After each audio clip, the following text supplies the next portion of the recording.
of the last year's most popular worldwide model for LOST surfboards, and that's the puddle jumper.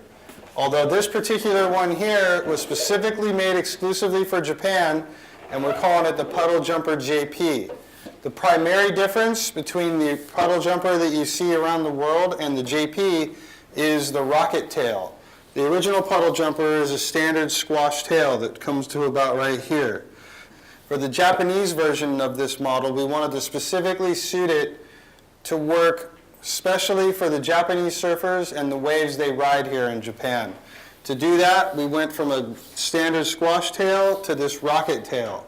What the rocket tail does is it shortens the rail line. So instead of the rail coming out here, we shorten it by about 2 inches, chop it off, and put the rocket, which allows you to do sharper, tighter turns in even smaller waves. All the other details and design elements of the puddle jumper remain. It's got a low entry rocker. It's got a low tail rocker with an accelerated spiral V behind the back foot. So the V makes it easy to turn off the back foot, and the low straight stringer gives you the drive. It's just a very, very easy to paddle, easy to surf, glidey, fun, weekend, average surfer kind of board.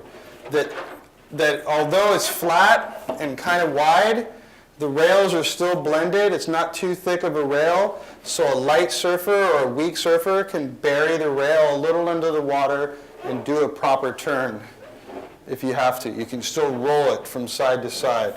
The concave bottom gives lift, and once again, as you see on some of our other models that are thicker and shorter, it comes standard with a thin, flexible, light redwood stringer that lends a little more sensitivity, a little more performance to an otherwise easy riding, easy paddling, easy takeoff board.